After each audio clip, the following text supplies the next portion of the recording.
минут төслөө. За яг үнэ хэлэхэд энэ хуулийг одоо бас нарийн сайн уншиж судалж амжсангүй. Гэхдээ энэ ирсэн материалууд дээр ингээд харахаар одоо энэ ипотекийн санхүүжилт нэмэгдэхийн хэрээр энэ орон сууцны эрэлт өөрөө өсөх юм төлөвтэй харагдаад байгаа. Орон сууцны үн одоо жилд дунджаар 25-аас 30% өсөх юм хандлагатай гэсэн юм тооцоол байна тий. Тэгээд энэ төсвийн болон үрийн эрсдэл яг үндсэндээ бол яг бүрэн тооцогдсон юм уу? Корпорац одоо баталгаа гаргах юм байна, батлан даалт гаргана, үнд цаас үрийн бичиг гаргана, зээл авах боломжтой гэдэг. Тэгээд энэ батлан даалт хэрэгжих үед одоо улсын төсөвт өр үүсэх үү гэдэг асуулт байна тийм ээ. Сангийн яамны одоо энэ эрсдлийн үнэлгээ дээд хязгаар энэ улсын хурлын хяналт жишээлбэл ямар байх нь бас тодорхой харагдахгүй байгаа байна. За хоёрдугаарт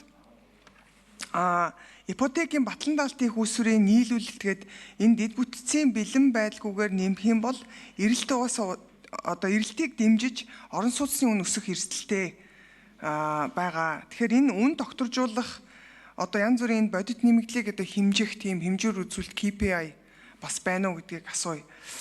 За гурван төрлийн энэ хөрөнгө оруулалт нийгмийн орон сууц гэж байгаа. Яг одоо жишээлбэл Англи улсад council house гэдэг байдаг. Тэгээ эний зохицуултыг яаж хийх юм бэ? Одоо ингээ хүсэлтээ өгөө процессын хувьд одоо жишээлбэл би байргүй Ахмад Настан байлаа гэж бодъё. Тэгээд энэ улсын нийтийн энэ орон сууцнд хамрагдъя гэвэл процессын хувьд яг яаж явах юм бэ? Хэр удаан хугацаанд амьдрах юм бэ? Эсвэл энэ дээр үүсэх одоо эрэлтийг яаж зохион байгуулна гэж харж байгаа юм бэ гэдгийг бас тодруулъя. За эхлээд тодруулчаад хариулт авъя. Хариулт авчаад тодруулъя. За Батамгалан гишүүний микрофоныг нээ. Батамгалан сайд хариулъя. За Мантхай гишүүний асуултанд хариулъя. Ерөн зөвөр улсын төсөв дээр ямар нэгэн дарамт ирэх үү гэж. Улсын төсөв дээр ер нь ямар нэгэн дарамт ирэхгүй. Харин өнөөдөр явж байгаа энэ 6%, 3% аймаг орон нутаг шилжин одоо ажиллаж байгаа иргэдийн ипотекийн зээлийн татаасанд жил болгон тодорхой хэмжээний одоо татаасыг улсын төсвөөс өгч байгаа. Энэ одоо хууль батлагдсанаар цаашдаа энэ татаас олохгүйгээс гадна цэвэр одоо бизнесийн зарчмаараа явна. Нэгдүгürt. Хоёрдугаарт энэ төрөлдсөн банк гэдэг маань ер нь бол бөөний банк гэж одоо ойлгож болно. Түүнээс одоо арилжааны банкудтай өрсөлдөөд иргэдэд зээл олгоод ийм одоо зүйл бол байхгүй. Урт хугацааны их усврыг л одоо босгож өнөөдөр ажиллаж байгаа арилжааны банкуудын их усврыг нэмэгдүүлэх өнөөдөр үүссэн байгаа өргөдлөө өгсөн байгаа 47 орчим мянган иргэдийн 4-5 жил хүлээх очрыг одоо 1-2 жил рүү шахах ийм л одоо процессын гол ажил байгаа. Нэгдүгээр асуулт.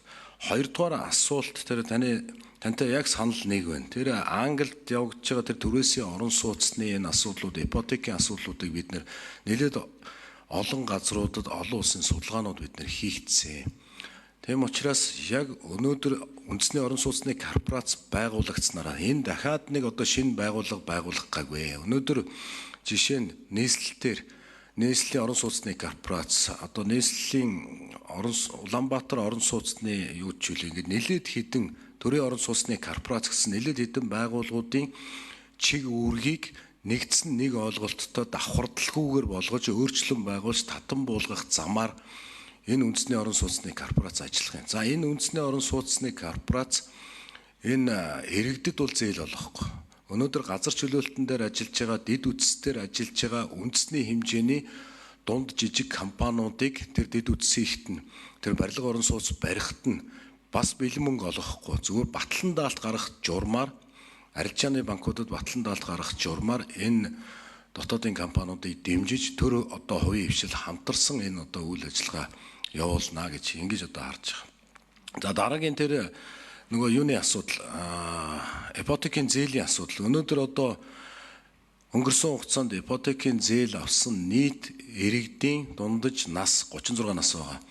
Гэтэл 18-аас 34 насны залуучууд энд одоо зээлэнд хамрагдах. За шалгуур хангах үзүүлэлтүүдэд бас одоо дийлэхгүй байгаа. Урьдчилгаа нэг энгийнээр хэлэх юм бол урьдчилгаа төлбөрөө одоо төлж дийлэхгүй байгаа. За тэр энэ хуулийн зохицуулт энэ одоо хуулинд суусан байна. Жишээ нь 30% урьдчилгааг 50% бууруулах юм боломж байгаа. Тэр нөгөө Англид яг хэрэглэгддэг түрээс буюу түрээслээд өмчлөх энэ хэлбэрийг бид нэр энэ хуулиндаа бас Монголын нутагшуул зохицуулж оруулсан.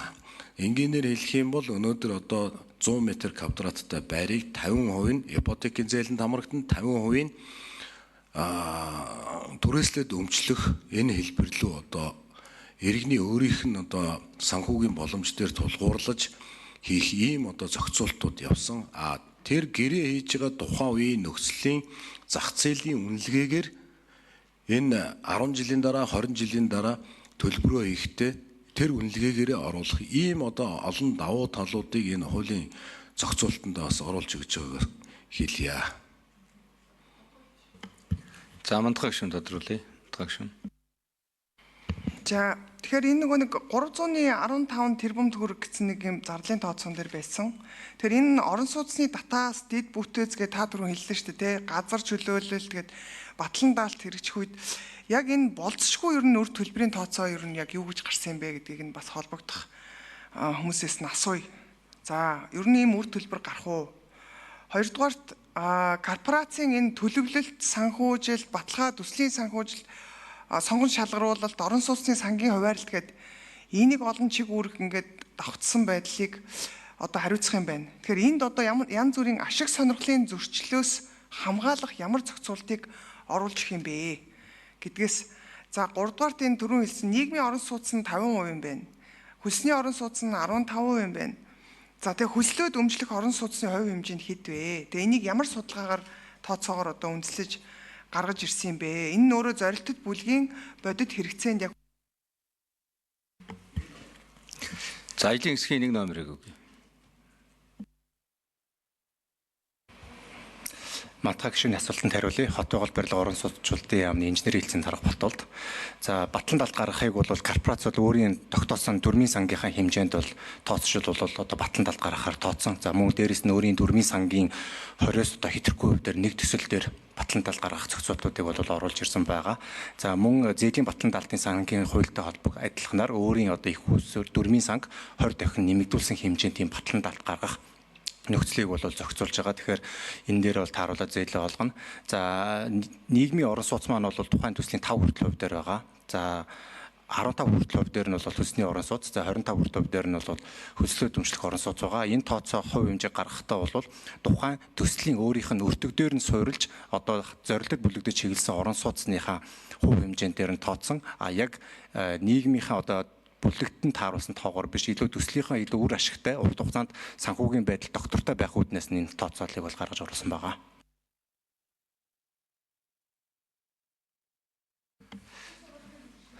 За мандах гишүүн нэмэлт хариултан дээр за Батан улан сайд нэмэлт тодруулах гэж. Засгийн газраар энэ хөслөөд өмчлөх, хөслөх энэ нийгмийн орон сууцны байруудыг зохицуулах журам гарч батлагдсан байгаа. За энэ журмын дагуу бас энэ таны нэг асуусан асуулт ашиг сонирхлын зөрчлийг яаж барих вэ гэж. Энэ журмаараа явна. Энэ журам нь болохоор за урд нь бол зөвхөн байгууллагын дарга за нэг одоо ажлын хэсэг гаргаад гэдэг юм уу нэг удирдах зөвлөлийн маягаар шууд шийдэ явчихдаг байсан. Одоо бол захин болсон санамсаргүй тохиолдлоор сонгон шалгаруулалтаар авна. Саяны хэлдэг нөгөө за жишээ нь зорилттой бүлэг гэдэг ингээд зорилттой бүлэг дотроо 10-аас 15% ахмадуудад гэж ивэл нийт одоо төрийн өмчийн саяны одоо төслийн байрнуудаас 10-аас 15% нь ахмадууд оруулна. Энэ нь одоо сонгон шалгаруулах журмаар захимаар санамсаргүй байдлаар одоо шалгаруулах ийм одоо зохицуулт орсон байна. Засгийн газраас баталсан журмын даа. За нэмэлт тодруулга мандах гишүүн. тэгэхээр энэ тооцоол чи өөрөө одоо ингээд хүсэлт гаргацсан байгаа нийт одоо төлбөрийн ерөн чадваргүй зорилттой бүлэгт нийт хүсэлт гаргацсан байгаагийн хэдэн хувийг одоо энэ хууль хэрэгжснээр одоо 2027 он 20 одоо ингээд 28 он хүртэл ч гэдэм үү эхний одоо 3 жилийн байдлаар хамруулах вэ гэдэг нэг асуулт байна. Хоёрдугаарт би Монгол банкнаас асууя. Эдний одоо ингээд энэ хуулийн дагуу яриад байгаа батлан даалт гарахтаа дөрмийн сангийн өөрийн хөрөнгөний 20% хэтрэхгүй байх гэдэг тооцоол байгаа. Тэгээ энэ өөрөө батлан даалт, дид бүтэц, газар чөлөөлөлт, орон сууцны татаас гэдэг энэ олон зарлын тооцоо үүснэ. Тэгээ энд үүсэж болзошгүй үр төлбөрийн тооцоон дээр үнэ эрсдэл байгаа гэж харж байгаа юу гэдгийг Монгол банкнаас асууя. За ажлын хэсэг хэдэн номер вэ? Ажлын хэсгийн 3 номер. За, мантаа гишүүний асуултад хариулъя. Яг энэ орон сууцжуулалтын тухай хуулийнхын дагуу энэ орон сууцны корпорац гэж орж ирж байгаа. Корпорац нь өөрөө орон сууцныхаа нийлүүлэлтийн тал дээр ажиллана. Зөвхөн дид бүтэц газар чөлөөлөх болон одоо энэ түнтэй холбогдуулан одоо бүтээн байгуулалттай холбоотой аж ахуй нэгжүүдийг зээл авахт нь батлан даалт гаргана. Тэгэхээр энэ бол яг цэвэр зах зээлийн механизмаар л явна. Арилжааны банкуд, хөгжлийн банк энэ дээр нь аж ахуй нэгжүүдэд нь зээл болгоод зээлийнх нь одоо барьцаа хөрөнгөн дээр нь дутагдaltaй бол батлан даалтын үйл ажиллагаа энэ сангаар дамжаал явна. Хэрвээ одоо ямар нэгэн байдлаар үр төлбөр үүсэх юм бол энэ бол өөрөө цэвэр аж ахуй нэгжийнхаа зарчмаар явна. Зээлийн арилжааны банкуд болгоод явна. Төсөвдөр ямар нэгэн тийм дарамт болон одоо төсвийн өмнөөс бол хүлээх тийм үүрэг бол хүлээхдэггүй энэ дэр бол. Одоо байгаад байгаа энэ зээлийн батлан даалтын тухай зээлийн батлан даалтын хууль болон одоо энэ яг явагдаад байгаа энэ санхүүгийн схемийн дагуу бол энэ бол цэвэр арилжааны банк 3 номерын микрофоны хариултаа гүйцэе. Цэвэр арилжааны банкуд болон төсөл хэрэгжүүлэгч барилгын компаниудын өөрсдийн л гэрээний эрх үүргийн харилцаа болно. Арилжааны банкнаас авсан зээлээ өрөө төлөхгүй байх юм бол энэ бол одоо барьцаанд тавьсан эд зүйлсээ хураалгаад одоо шүүхийн журмаар үйл ажиллагаа нь бол дараагийн шатандаа л явна гэсэн үг. Энэ дөр бол төсөв болон одоо орон нутгийн болон улсын төсөв төр ямар нэгэн тийм ачаал бол огт ирэхгүй.